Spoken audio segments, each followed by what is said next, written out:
Welcome to my channel study at the class 9। तो आज आपको मैं पढ़ाने जा रहा हूँ आईसीएसई क्लास 9 फिजिक्स चैप्टर 2 जो कि है मोशन इन वन डायमेंशन। अब देखो हम बहुत सारे अपनी डेली लाइफ में बहुत सारे ऑब्जेक्ट्स को देखते हैं डेली लाइफ में।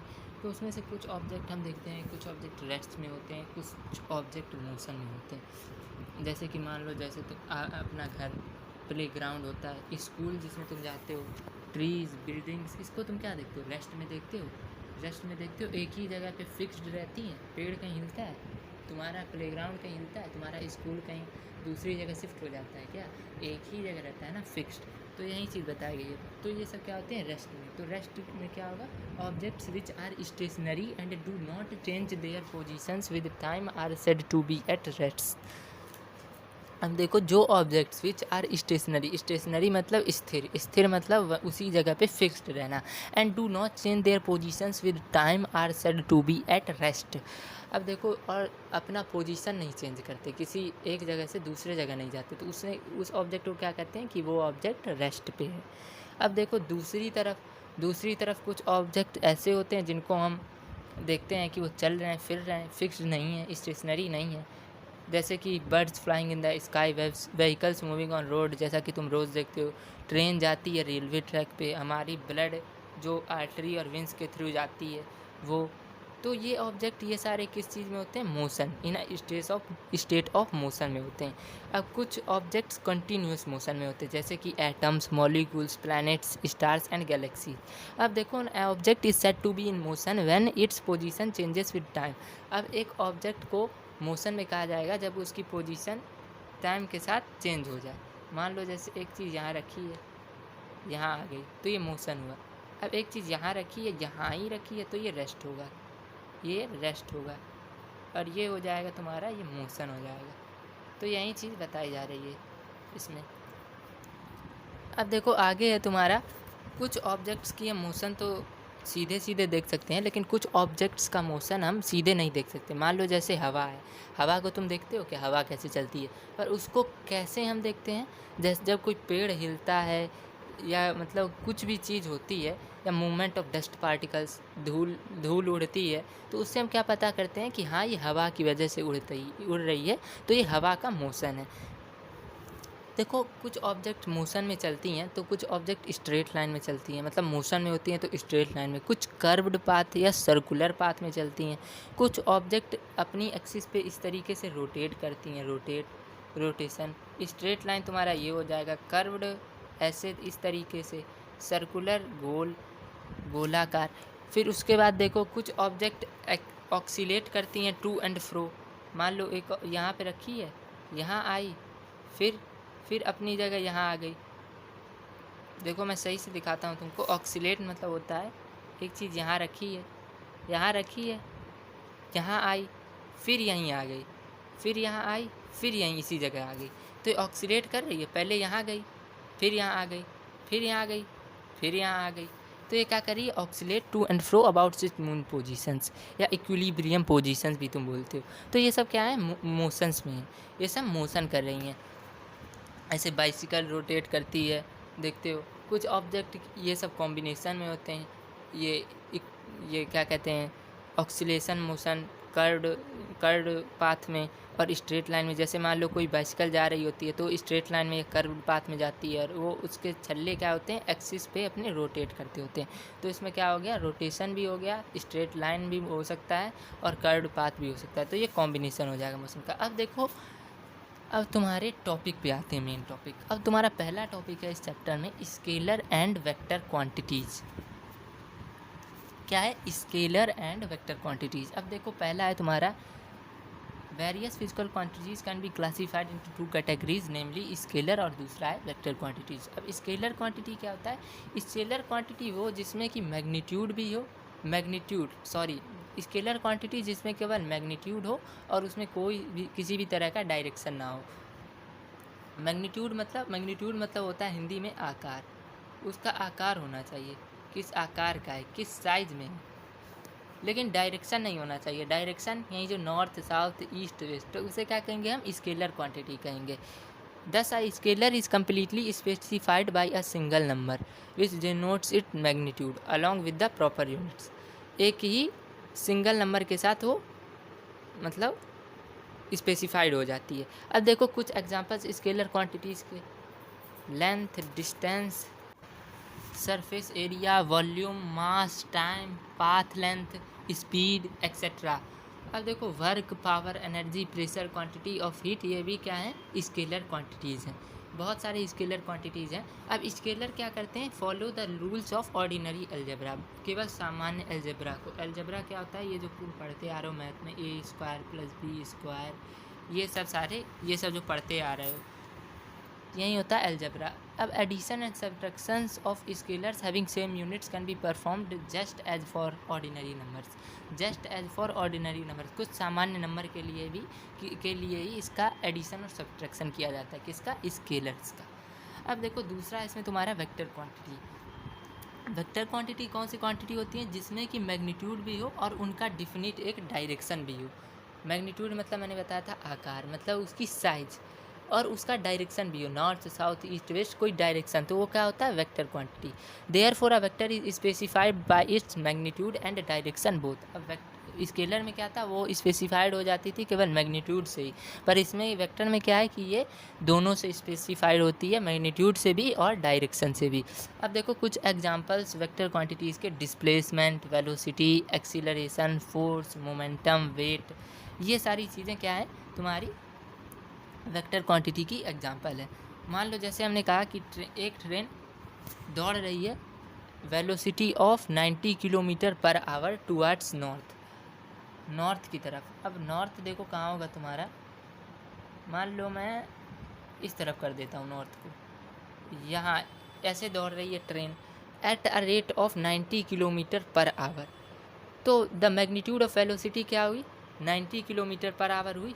90 किलोमीटर की तेज़ी से दौड़ रही है, 90 kilometre per hour, and its direction of motion is towards north. इसमें नॉर्थ भी बोला गया था, 90 kilometre per hour towards north. तो इसका 90 किलोमीटर पर आवर इसकी मैग्नीट्यूड होगी, और जो नॉर्थ है वो इसकी डायरेक्शन हो जाएगी। तो ये क्या हो जाएगा, वेक्टर क्वांटिटी। अब देखो इसमें बात की गई थी वेलोसिटी की, at a velocity of 90 kilometre per hour. तो इस वजह से हम क्या कहेंगे, वेलोसिटी को भी वेक्टर क्वांटिटी कहेंगे, क्योंकि इसमें मैग्नीट्यूड भी है और डायरेक्शन भी है। अब देखो vectors do not follow the rules of ordinary algebra. अब देखो स्केलर से हमने देखा कि ये फॉलो करते हैं rules of ordinary algebra. Ordinary algebra मतलब कि सामान्य तरीके से भी इसको हम ऑर्डिनरी तरीके से भी कर सकते हैं एडिशन सब्ट्रैक्शन, लेकिन वेक्टर्स में क्या होता है, इस तरीके से हम नहीं कर सकते।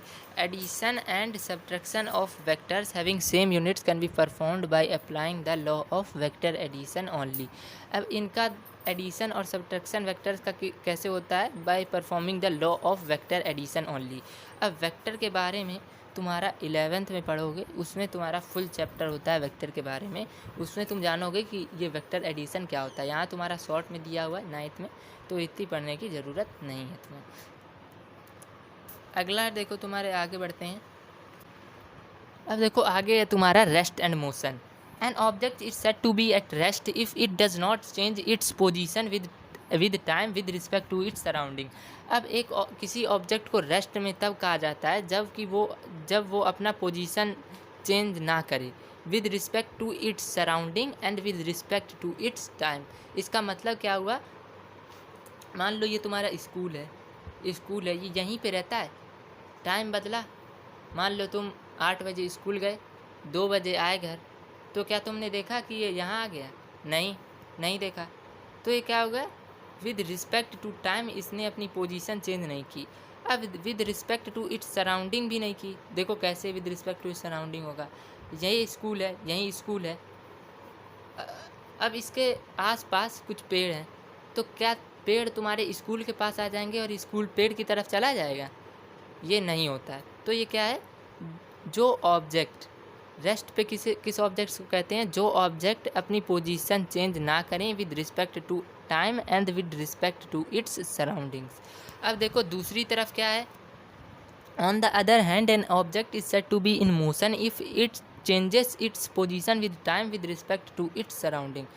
अब दूसरी तरफ है कि कोई ऑब्जेक्ट मोशन में कहलाएगी जब वो अपनी पोजीशन चेंज कर ले with respect to time and with respect to its surrounding.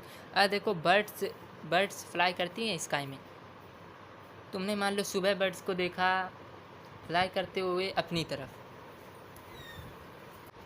मतलब अपने घर पे, और फिर तुम जब दोपहर में मतलब तुम कुछ देर बाद स्कूल गए तो तुमने स्कूल में भी उसी बर्ड को देखा।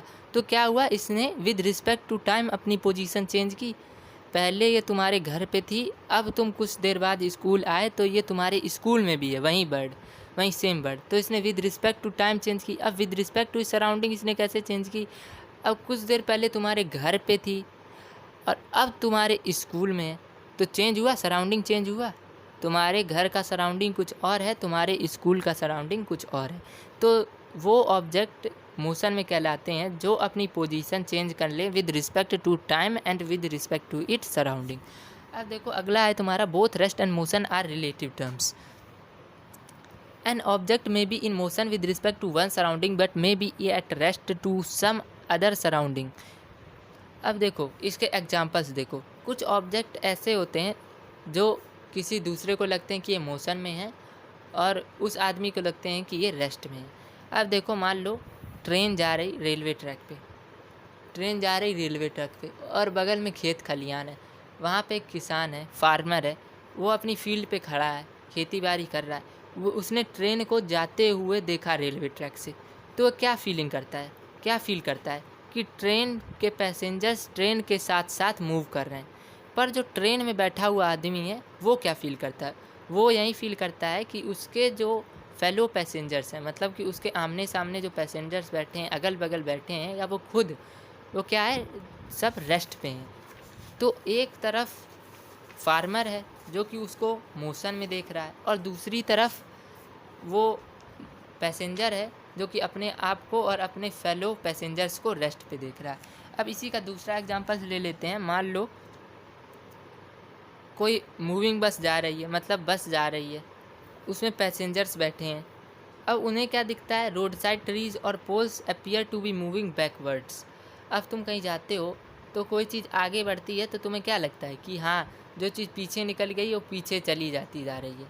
देखते हो ट्री या पोल्स, किसी खंभे को देखते हो या पेड़ को देखते हो तो क्या तुम्हें लगता है, ट्रेन में भी बैठे होते हो तो यही चीज़ होती है, कोई चीज़ तुम्हें लगता है कि सारी चीज़ें पीछे चली जा रही हैं, पर ऐसा होता है। वो ट्री तो फिक्स्ड पोजीशन पे होती है, वो पोल तो फिक्स्ड पोजीशन पे होती है, पर तुम्हें वो मोशन में लगता है। तो both rest and motion are related terms. एक तरफ से वो किसी को रेस्ट में लगता है और दूसरी तरफ से किसी को वो मोशन में लगता है। अब तुम्हारा अगला टॉपिक है इसमें डिस्क्राइबिंग मोशन।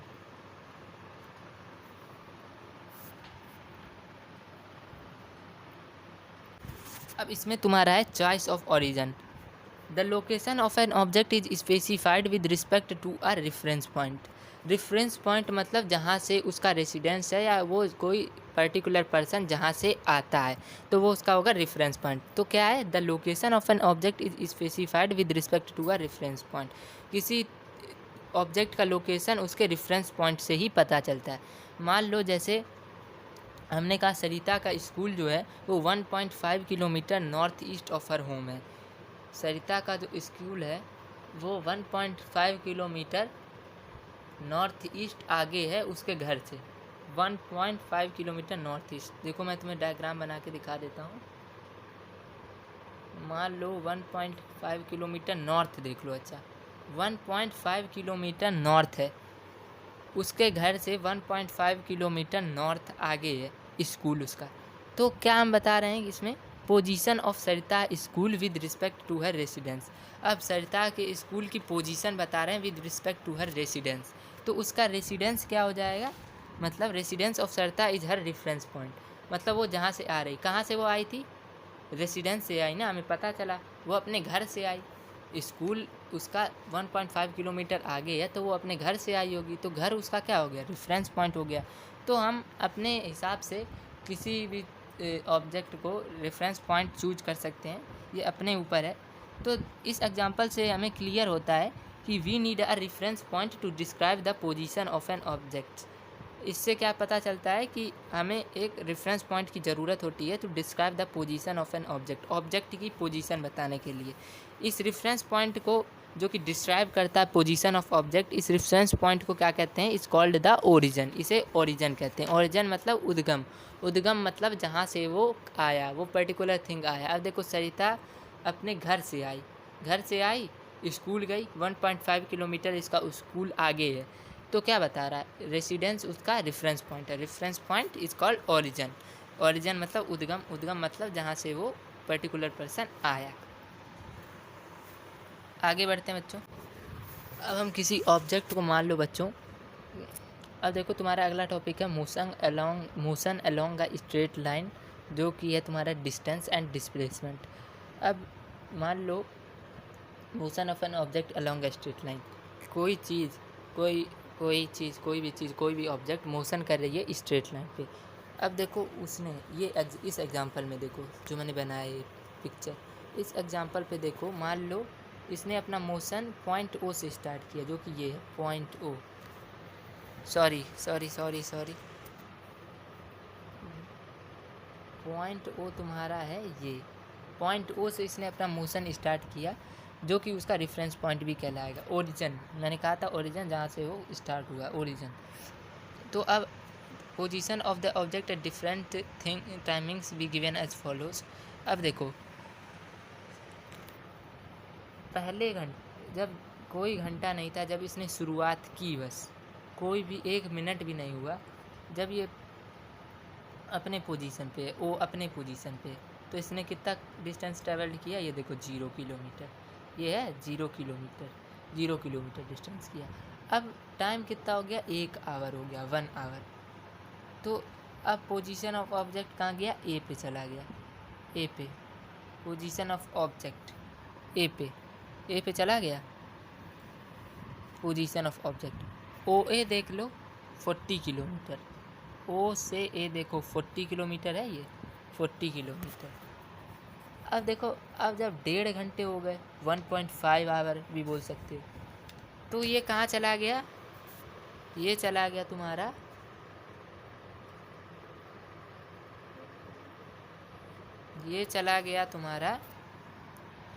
बी पे। यहाँ से कहाँ चला गया? बी पे चला गया, बी पे गया तो O B is equal to 70 kilometre. अब देखो बी पे क्या है? 70 है, तो 70 किलोमीटर इसने अब डिस्टेंस ट्रेवल कर लिया।